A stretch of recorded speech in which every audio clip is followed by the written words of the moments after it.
Apologies. Oh, there we go. Okay. So I didn't want that introduction to be lost. So yeah, go for Yeah. it. Yeah.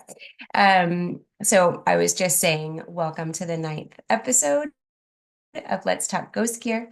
For those of you who don't know me, my name is Sarah Pfeifer. My official title with the Triple GI is Corporate Partnerships Manager, but what um, what that really means is I work closely with our seafood industry and retailer members. And In this episode of Let's Talk Ghost Gear, we're going to do things a little differently.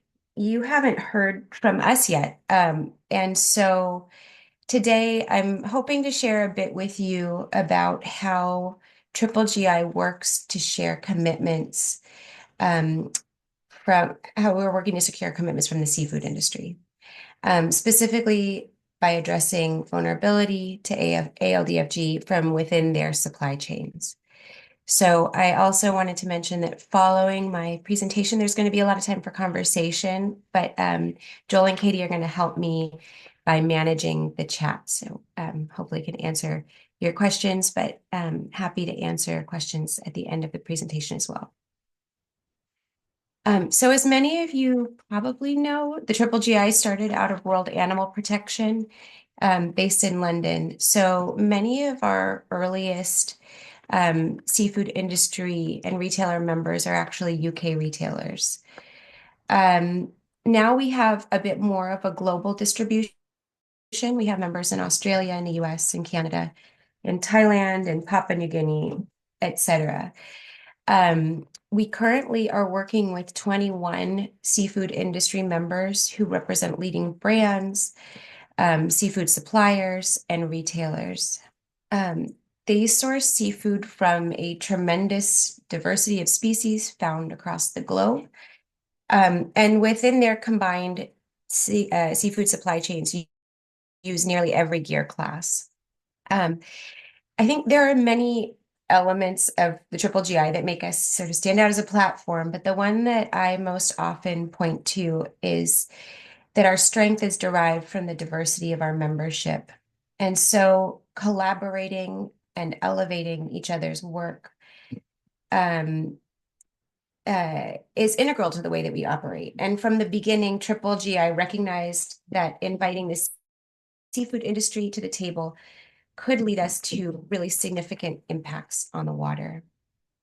Um, Namely, working with the industry does provide us the opportunity to implement best practices at the fisheries level and move resources from the top of the supply chain back down to the water where it's most often needed. So I joined the Triple GI almost exactly 3 years ago. Joel was previously responsible for my portfolio, and his efforts led to some especially valuable commitments by a handful of our members, including Thai Union and Bumblebee, who both made some pretty profound commitments to addressing ALDFG in their supply chains. Upon this success, the Triple GI team internally decided to dedicate a role to fostering relationships within this faction of its membership base. So, from the outset, many companies approach us not knowing much about the issue of ALDFG.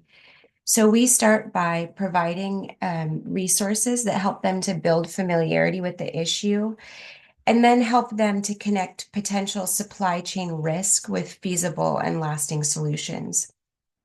Um, I think important to keep in mind is that most of the companies that are participating in the Triple GI are doing so because they want to do more, but they do actually need quite a bit of guidance on just how to do it, what to do. So when I speak to audiences, I like to emphasize that fishers generally don't want to lose their gear. For one thing, it's expensive for them to replace, and that trickles up the supply chain, obviously. Then, apart from losing their own gear, interruptions to fishing operations result in time and money lost. And some examples include when, say, a fisher's gear becomes entangled with either active or derelict gear, or when fishers accidentally haul up other people's gear. And then separately, the presence of ALDFG in the marine environment can lead to decimation of harvestable fish stocks, including up to 30% mortality of otherwise harvestable fish stocks annually, which has really serious consequences for the industry as a whole. So, to sum that up, there are a lot of good reasons for our members to get involved on the issue. Whoops, there we go. Did I skip a slide? I hope not. Okay. As many of you probably know, Triple GI works using a three-pillar approach to ALDFG. So that's prevention, mitigation, and remediation. And when we're working with our seafood members, we encourage progress on the issue from within their supply chains, focusing primarily on the prevention of gear loss. So initially, many members will express interest in offering to fund splashy remediation or cleanup projects. And however, we urge our members instead to work from within their supply chains. And that means focusing on addressing potential gear loss drivers in the particular fisheries that they're sourcing from. So because we really hope to work together to achieve, because we really hope to achieve meaningful progress starting from action on the water. So due to variation in each company's resources in their supply chain, in their geographical scope, and in their overall operations, what we've found is that there's not really a tried and true way to action this work. There's not a set framework where we just say, here's how you do it. Now get to it. It requires a lot more than that. So learning about each company's priorities, their values, their operations, and then ultimately learning about their potential areas of risk will help me to guide our members through the process of developing plans of action that will reflect their unique goals and their capacity, which is pretty important also. So essentially, this means building buy-in and then discovering what levers exist and what the best levers might be, and ensuring those levers get pulled, if you will. The industry ship is not an easy one to turn. It has plenty of its own internal challenges. Namely, I would say competition with a lot of other sustainability issues in the seafood supply chain. But to help members along their journey and at their pace, we've developed many specialized tools and resources. As just one example, we provide special topic industry roundtable events that are often aimed at providing step-by-step guidance around how to implement the activities that we're recommending. But backing up a little bit, as an early step, we recommend our industry members complete a risk assessment of their supply chain. So the risk assessment of a member's supply chain provides them with key insights into their supply chain. And it kind of leads to revelations about their areas of risk that they haven't previously considered. They're intended to really help our members identify where to focus our efforts. So on the left, you'll see the chart that's from our best practice framework document. And the tool ranks likelihood of loss and multiplies that by impact once lost to come up with a total risk score that helps those members to figure out where their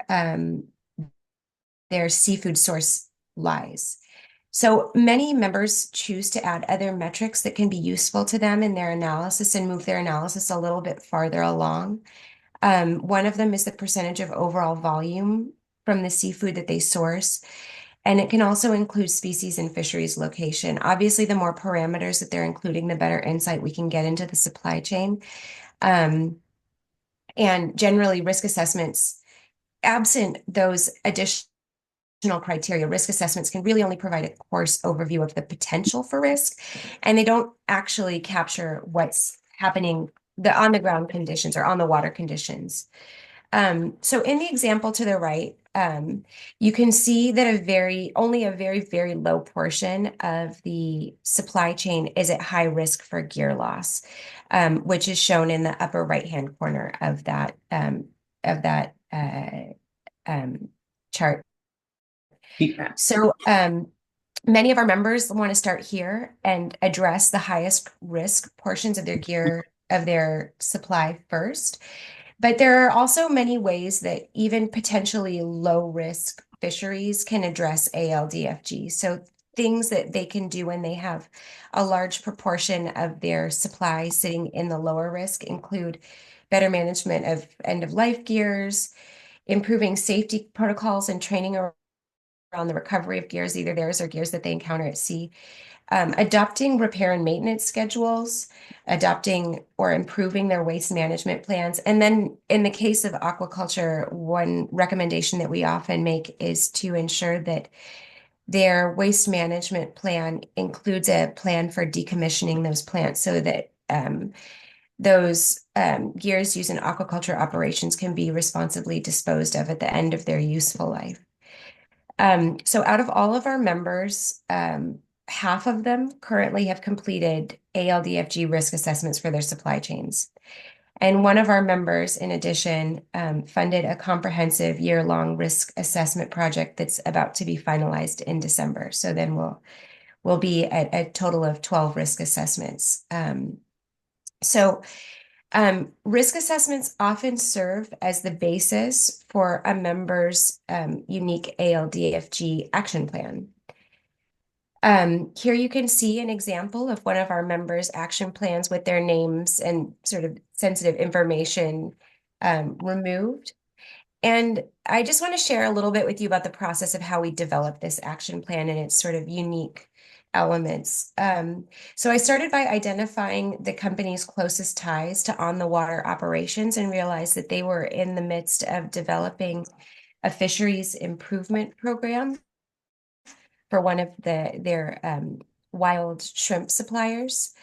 And so working inside of FIP's work plans allows us the opportunity to add additional measures on ALDFG where generally in our experience it hasn't been considered in the past. These FIPs may or may not be going toward MSC or another certification, but regardless, it does allow us to I wouldn't go so far as to use the word ensure, but to at least introduce the idea of including activities on the water in a way where yeah, again, not going to say it's absolutely certain that those will be implemented, but there's a high likelihood that if the FIPS is moving toward a certification scheme, that those activities will be adopted, especially when with this new MSC criteria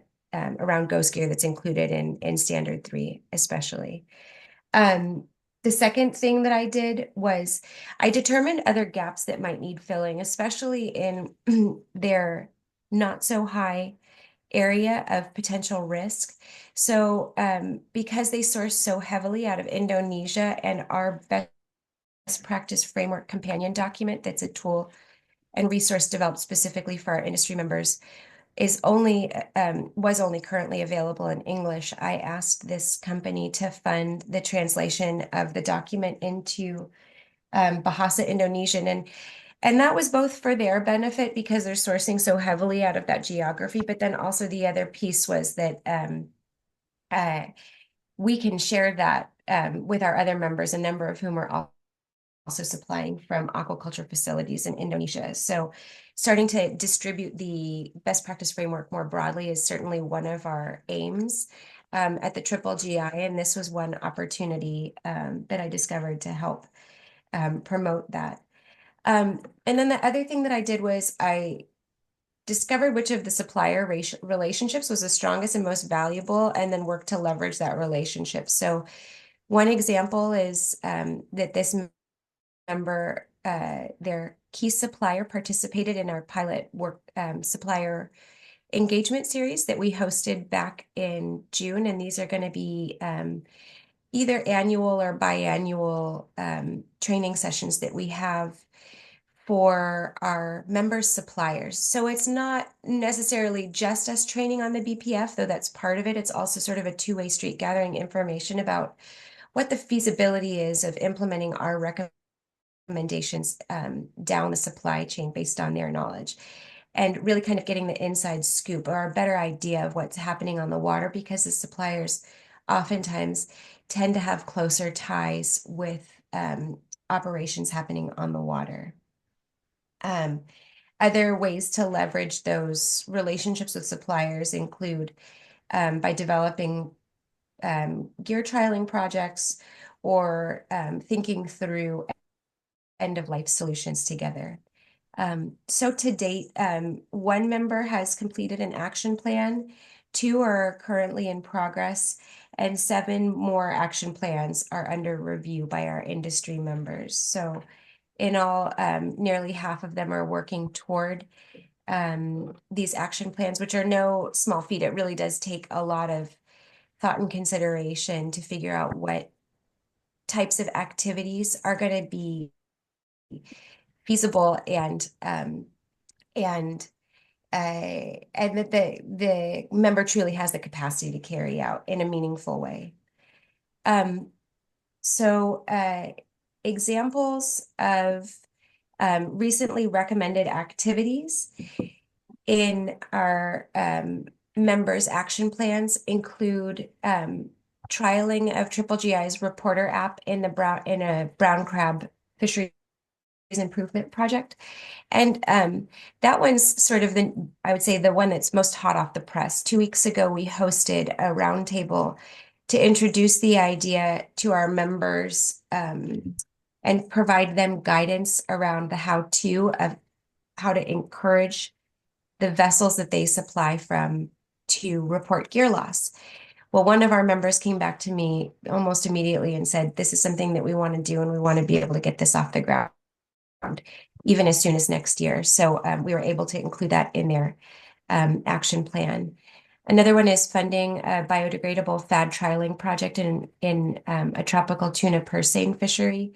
I initially brought forward the idea of funding one project, and working collaboratively with this member, they said, that's a great project to fund. However, those folks, we know they already have access to resources, and we can think of a more resource deprived set of vessels that might be better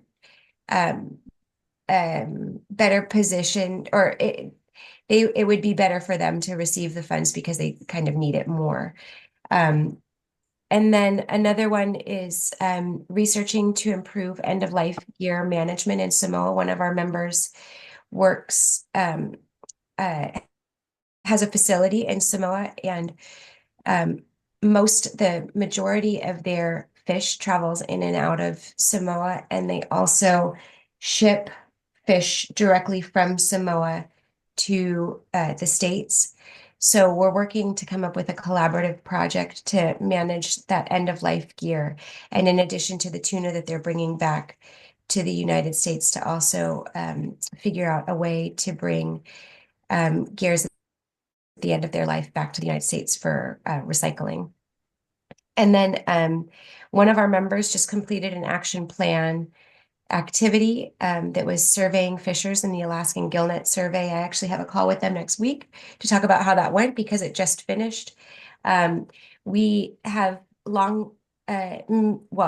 we have made the assumption that the Alaska gillnets fishery has low instances of ALDFG, but because this particular member had such close ties with this fishery, among all of the many, many members that we have who are also sourcing from it, we asked them if they would be willing to conduct the survey within the fishery and leveraging those relationships. So really excited to hear the results of that, find out whether we are right, find out what the opportunities might be for making on the water improvements, if any.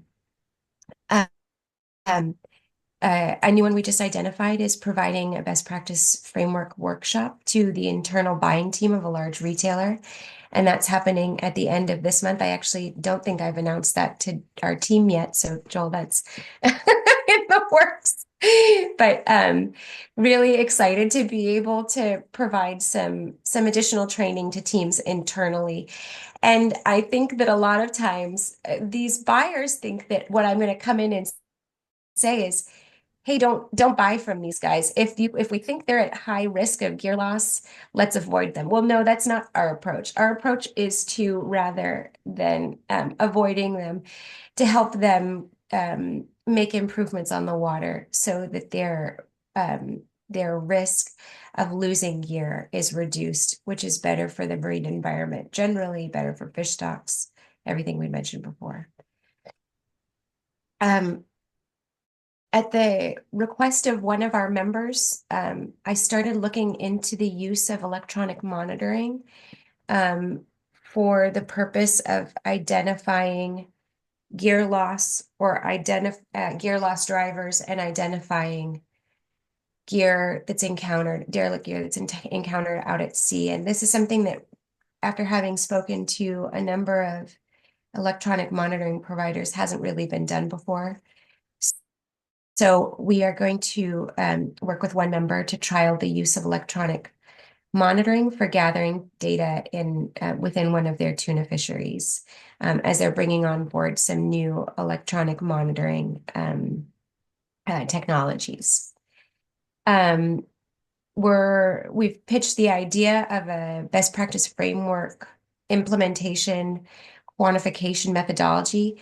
Yikes, that's a mouthful. So what that really means is trying to understand what the actual impact of implementing the best practice framework is in a given fishery. So many of our members will say, well, yeah, but with, like, for example, emissions, we're able to say this is our baseline and here's where we want to get. It's a little harder to do that at this point when it comes to ALDFG. And we figured, well, that doesn't necessarily mean it's impossible. And maybe we can kind of come up with a framework to get at that, to get at trying to understand what the actual improvements on the water look like in a quantifiable, more easily reportable way, so that our members can justify to their higher ups this relationship with Triple GI and say, see, we're actually making improvements that can be quantified.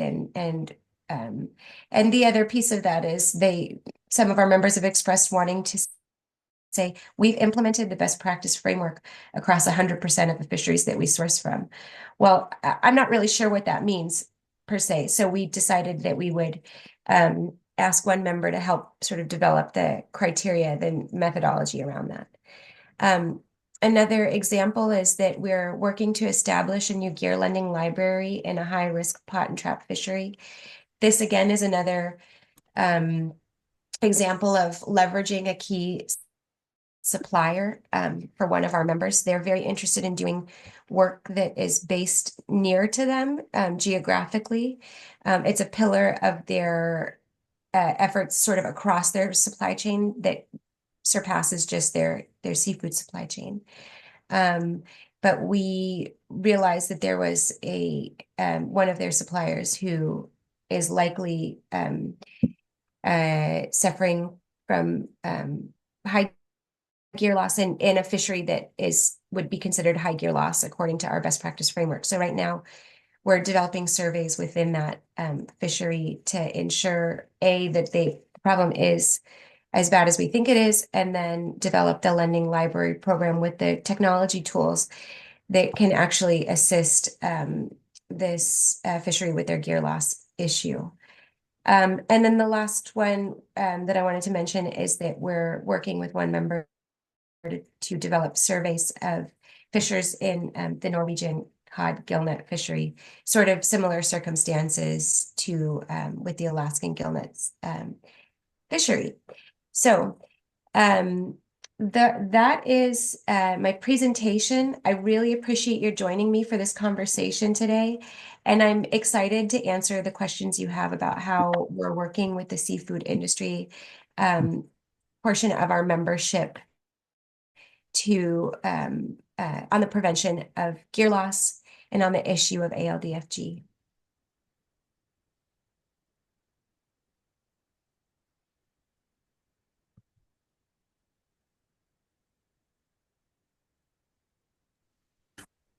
Thanks, Sarah. I'm not seeing any questions in the chat. Does anybody have any questions that they have for Sarah about any of this work? I know this is really the first time that the Triple GI has kind of presented on this work before. Oh, we have Tracy. Yeah, please, Tracy, go ahead. I just want to say thank you, Sarah. That was really helpful. For those of you who don't know on the call, this is Tracy Linder from Bumblebee.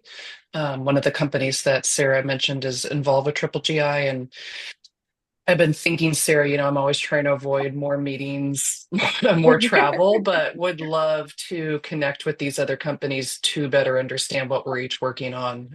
Because obviously, where there's collaboration, there's leverage. So, where we can do that efficiently, I think it would be great to start to bring these conversations together and figure out where we might have overlap or where there's possibility to learn more, to get more insight into their approach, why they're taking that approach, and what we can learn from that. So just wanted to flag that as something I was thinking of during this presentation, but thank you for this.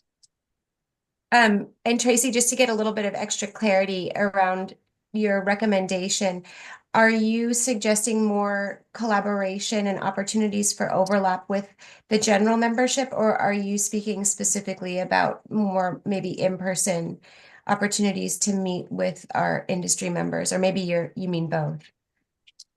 In between more, it was specific to industry, and it doesn't have to be anything in person. Like I said, it could be if we have quarterly calls or ways that we can do that. If we can tack it on to, what you did in Boston was great. But for me, it's more about what industry is doing, particularly companies that have supply chains similar to ours, to learn about, like I said, what they're doing, think about it in a way to strategize what we're doing. And I always feel like I have conversations and then I'm like, oh my God, we're doing that. Or I know this other company that's doing that. And why aren't we doing that? So it's an early morning brain way of trying to articulate that.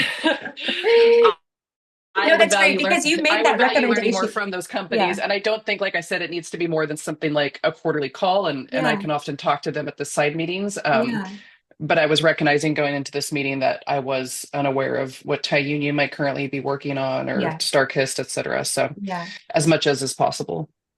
Yeah, I like that. We've hosted so many roundtables over the last year, right? But at the end, we're sort of pressed to keep the conversation confined to the topic that is, the topic for conversation at that particular roundtable event. But I do like the idea of bringing together our members more generally just to talk about what they're working on. And if I remember correctly, Dylan, who's on the call, was also there, and Richard as well. In Boston, the conversation around what each member was doing was probably the most robust part of our discussion at that table that morning. So I think you're right, Tracy. I think maybe doing more of those would make sense so that our members can stay abreast. And it would help me too to better understand how willing our members are to share what they have in the works. Because like I had mentioned during the call, it's often a slow road to get to a finalized action plan. And it might be that an action plan is in draft form for quite some time, but that doesn't necessarily mean that a member isn't actually already working on those action plan activities, because they often will start working on the action plan activities before it's even been signed off on, which is fabulous. Yeah. But is that is that consistent? It does. And to add some color, and I welcome others that have been a part of these conversations. My experience, thankfully, has not been one of much judgment in these conversations. We recognize that everyone's at different points in various topics, but really just to get better educated on what we are doing. Because if, for instance, just a hypothetical scenario, Bumblebee moves forward with implementing gear removal processes or mitigation processes at certain ports where our other companies land, or supply chains that they work in. It's really good that they know, or to know that we're starting that work, so that if they want to get involved and leverage resources, that's a way to scale it. So Yeah. thankfully, I wouldn't say I've noted much comparison, but more just about, what have the challenges been if they haven't gotten that far, where have other companies been able to get further or to push it further. I think it can be a pretty promotional and safe space amongst members in the right forum. Yeah. I love that, Tracy. Thank you so much for making that recommendation. That does make a lot of sense. And I love the energy that everybody brought to SINA last year, and it'd be great to have more of that and more opportunity for collaboration. And I also remember at SINA, you mentioned that you were interested in also having sort of side conversations, maybe with industry members who had more, who looked a little bit more like your portfolio at Bumblebee. And I think that's another good opportunity. So if we're not doing them quarterly, maybe that happens sort of as a subset, to have those conversations be more frequent and more, a little bit more cohesive. It's a good point, because I don't want to be too exclusionary. We can always learn from one another, but really, if you are a shrimp finder or a shrimp farmer, your gear issues are going to be much different than our wild capture tuna fisheries, than whitefish, etc. So Right. I think as much as you can pull similar supply chains together, those would be really effective targeted conversations. Okay. Well, excuse me, as always, Tracy, thank you so much for your feedback. Yeah. Curious. Oh yeah, go ahead, Joel. So I was going to hop in Please. on the tail end of that, and thank you again for your comments, Tracy. As Sarah had mentioned, this was sort of a part of my portfolio in the pre-Sarah days, which it seems like are forever ago now. And I think that there building this momentum within the industry, and building the industry wanting to actually engage with this in a positive way has taken time to do. And I think thanks to Sarah's good work and from cultivating those relationships, we're, I think, at a point now where we're having this conversation, and it's really good for me to see the industry wanting to talk about this in a bit of a better way, because there's always been, well, it's always, but traditionally there's been this idea that the industry is somehow to blame for this issue, and that it has made it a difficult conversation to have in an open way, where I think it's way more complicated than that. It's not about blame. It's about understanding the issue, as it relates to a very substantial means of food production to feed the world, right? So it's not about pointing fingers. It's about trying to understand how we can all work together to do things in maybe a better way, and to improve things for everyone. And so I think, Sarah, you've reached a point now where you've brought enough members together to have conversations like this, and have very positive comments, like yours, Tracy, to see that there is a way forward to do that, and not. It's not about pointing fingers. It's not about necessarily even competition. A lot of the case, it's that everyone's dependent upon these resources, and if there are better ways to do things, then we'll try to find them together. So I'm just really happy that this conversation is happening, and kudos to you, Sarah, for bringing everyone together, and to our corporate members and our industry members for taking these steps, and recognizing that our method is about bringing people together and making sure that people understand the situation and move forward in a way that makes sense. So just wanted to point that out, and thank you both for that.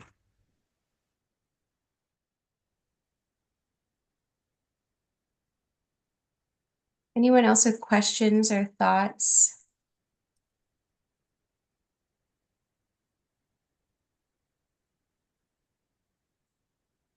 Joel, I'm really glad you brought up that point about pointing fingers, because I think I was trying to say that in a not so subtle way, but the work that our industry members are doing is I think it's incredibly valuable, and I'm very impressed by the commitments that I'm seeing, and the ball's been a bit slow to move.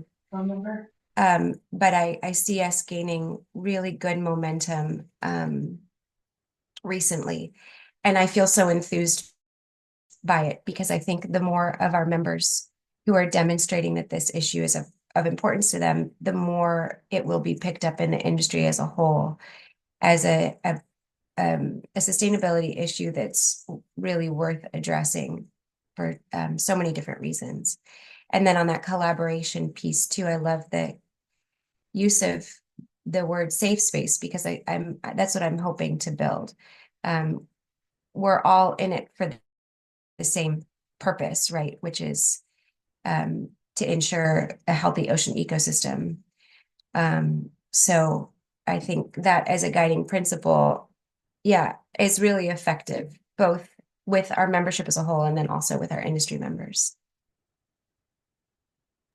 Yeah, and I think it should be recognized that the industry is looking at this and the industry is taking action here. And that's been one of those things in the past where and Sarah, you brought this up already earlier, that we'd love to know what the industry feels comfortable sharing about where they're going, because you don't need to have gone all the way to the end yet. It's about showing that that's going. I would like to recognize that good work where it makes sense to do so in a way that makes sense for our industry members. But, we've highlighted some of our industry members in our annual reports in the past to show that there is progress being made, and where those opportunities exist. We'd love to have talk about that a little bit more and make sure that people understand that it's not something the industry is turning a blind eye to, that rather it's something the industry is trying to incorporate into their existing models, because it only makes sense to do that. The less gear that's out there, the more fish there is to catch, and the better off everyone is. So if we can start to make those connections in a little bit more of a public facing way, as and when it makes sense to do that, we would love to highlight some of the work that our industry members have been doing. So I'm very glad, Sarah, that you have taken the opportunity to bring that up on this webinar, because it's kind of the first time that we've ever had I don't want necessarily a public facing, but a more open discussion about this, and I'm really glad to see that. I'm curious if there are any questions from non-industry. I mean, I'm welcome any questions, but from our non-industry members about the way that we're engaging with the industry. Because I can't imagine that I necessarily covered it all, but if I did, then fantastic. Was crystal clear. Sarah, I'll chime in because but I can't see how I share my screen. So there we are. So I just wanted to say at Nestle. So I'm Richard Graves. I'm global lead for fish and seafood sustainability for Nestle and Nestle Purina. We engage in an annual exercise to track our supply chain and all of our fish and seafood suppliers, and we're asking them questions about where they're getting their fish and what fishery and what certification qualifications and so forth and so on. So in that annual exercise, we have an opportunity to say, how are you doing with respect to different issues? And so it provides us an opportunity to introduce topics because we're looking at suppliers. Human rights is a big issue these days, so we're spending a lot of time on that. Obviously, environmental and resource sustainability. But we have this opportunity to introduce other topics within this program. And so, adding ghost gear into that is a very easy process for me to add that and say, what are you doing? Because we're looking at suppliers not only from a standpoint, do they have policies and practices, but also trying to move the industry in a certain direction. And it's not necessarily we're not trying to point fingers at anyone, but we're asking if they're participating. Mm-hmm. Are you active in these areas? Are you doing something about it? Are you conscious about it? And we do spend some time, and I suppose we evaluate suppliers, whether or not they're engaged in these issues and trying to be better suppliers. There's an aspect of it that is very much a corporate risk perspective, and that is kind of the P's and Q's. But there's the other aspect of how do we make a better industry, and so we have opportunities to do that, and I think they're almost there's such regular opportunities. It's just a matter of taking the step to to include them in those activities and to raise consciousness and involvement, and then ultimately try and get ideas and synergize those ideas with the rest of the industry. So it's thanks for mentioning that, Richard. And that's something that we have worked on with another member in the past, and I'm noting that down as an item for our next call. But yeah, we have worked with our members in the past who also do annual supply chain surveys, and I think the working together piece is really important here, right? Like knowing what the right questions are to ask to get the right kind of information that is both beneficial for the company and then also for us to be able to help you too in figuring out where those areas are where there's opportunity. And so, yeah, thank you for mentioning that. And that's one I think maybe we haven't emphasized enough in our playbook and our other resources. And I think I'm going to flag that now because I assume there are plenty of other companies who are, I don't want to put anybody on this call in the hot seat, but I do think that there's one other company who's doing the same. We've worked with a little bit on developing those kinds of questions for an annual questionnaire. But yeah, I look forward to working with you on that so that we can gather some more information. Yeah, my pleasure too.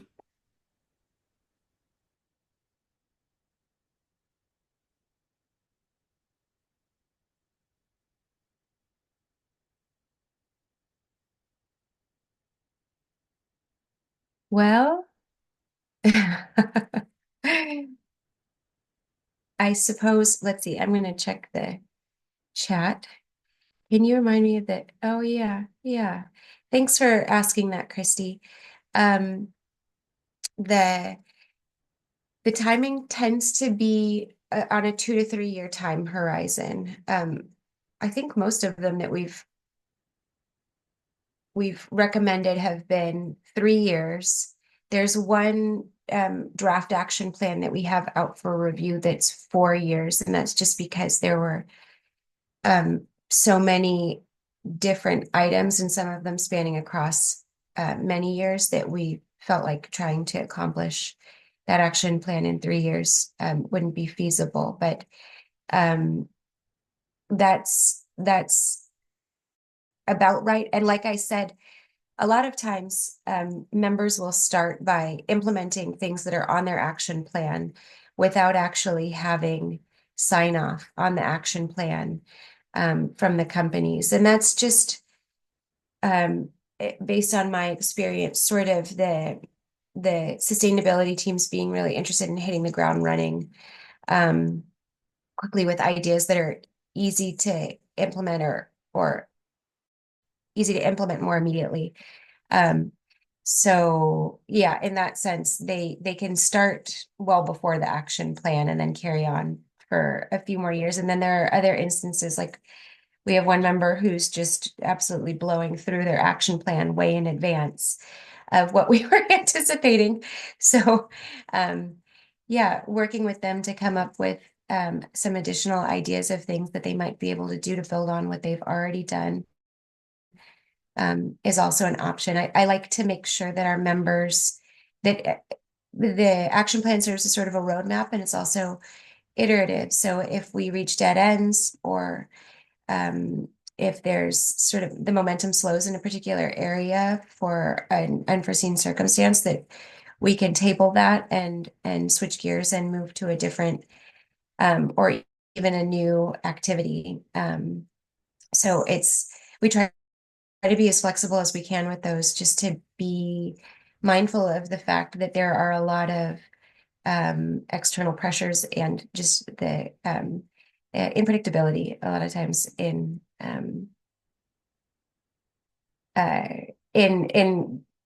implementing these recommendations.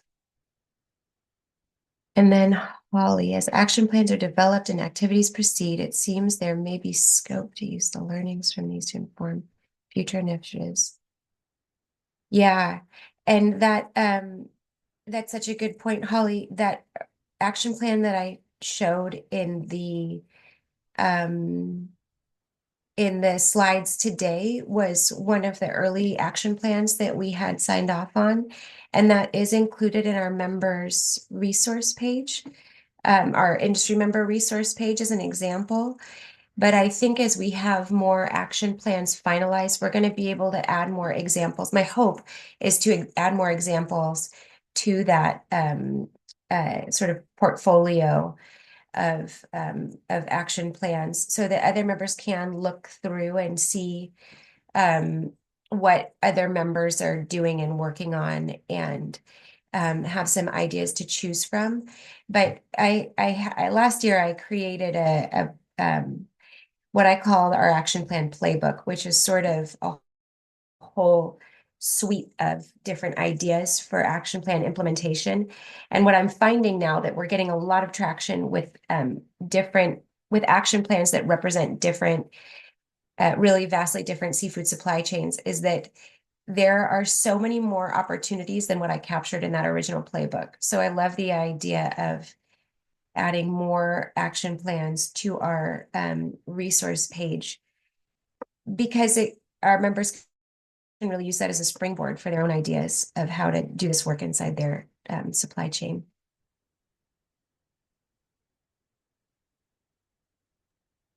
Sarah, I was curious on your comment about a member really making progress on their action plan, going through so fast. It sounds like they were surprised. You hardly ever hear that on topics. Can you share anything on what were the big wins and why that went so well? Excuse me. Um, I I honestly think part of it is motivation. They're a rather new member, and um, I think that the timing was right, that we had to dedicate to helping them too and providing the resources for them. Um, and maybe too, in that action plan, there were some softballs. Like, for example, if we look back at that action plan, the one of the things was funding the translation of our best practice framework, which is extremely valuable. Like I mentioned, to be able to share that through all of our members, or with all of our members for use within their supply chain is significant. But on their end, it wasn't very labor, I don't want to say labor intensive, but it didn't take much time or much in the way of resources. I think that project was $3,000, and we just connected them with our translating services who translate our other materials. And so they were able to tick that off.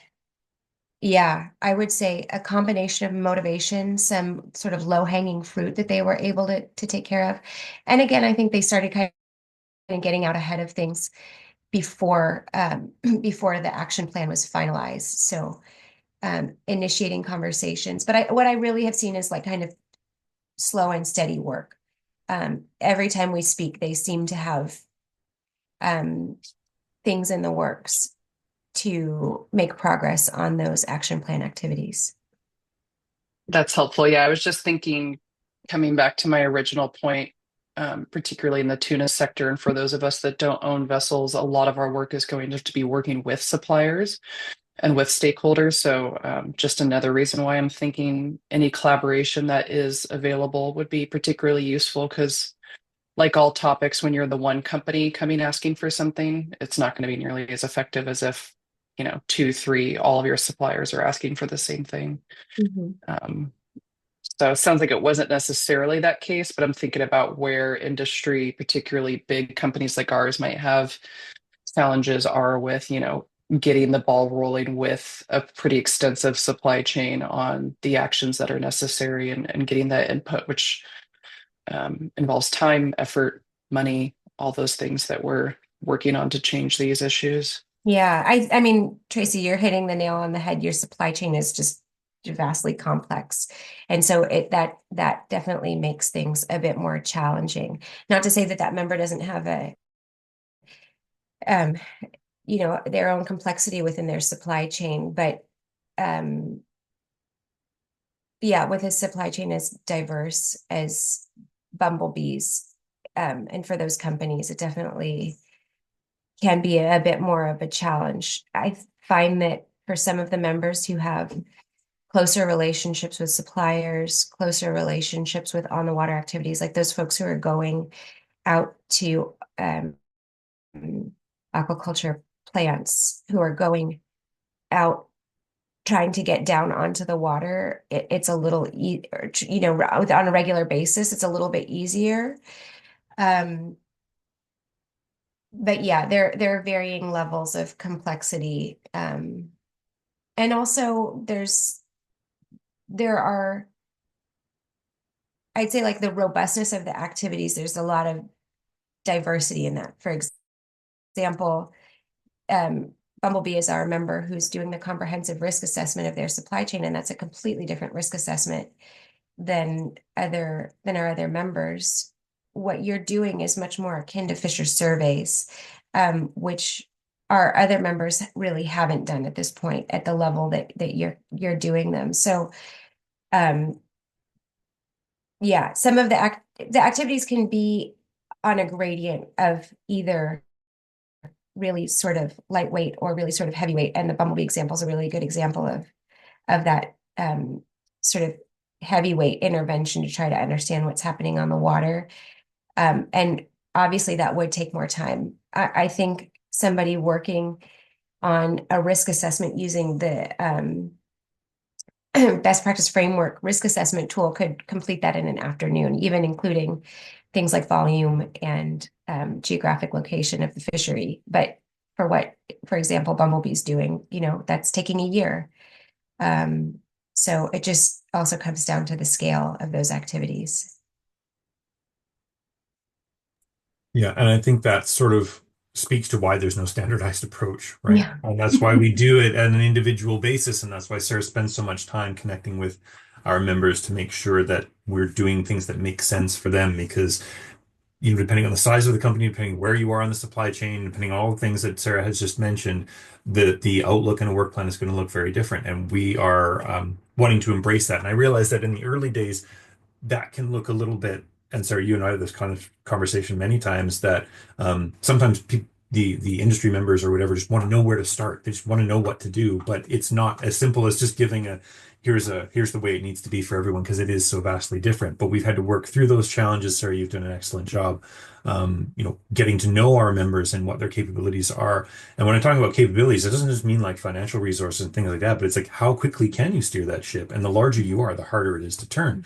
And that just takes time, as you've mentioned here as well, Tracy. So that's why we take a sort of an individual approach. And one thing I will also point out is that sometimes it really depends on the person or the contact that you're dealing with, because sometimes people will switch jobs, they'll move on to other roles within the company. And sometimes if whoever's moving into that role, either that is not their priority, or they have a different set, or jobs get amalgamated or whatever, it can set that time frame back a little bit. So we're always trying to make sure that we improve that. And I think that, Sarah, your um, uh, push towards sort of written work plans, even if they're just something to guide that process, will actually help through those transitionary periods when they do happen.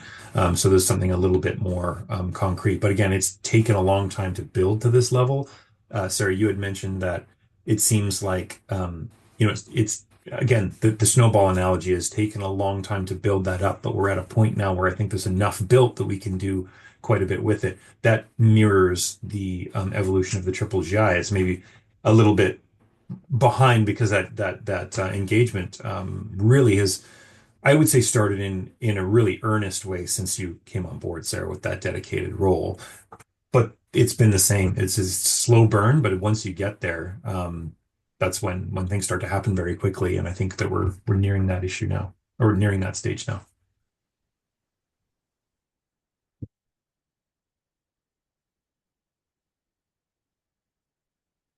Well, if there aren't any other questions or comments or thoughts to share, I can give us 2 minutes back, and wish everybody a happy Halloween.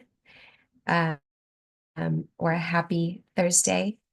And I'm so grateful that you joined today for this call and were able to learn a little bit more about how Triple GI is working with our industry members.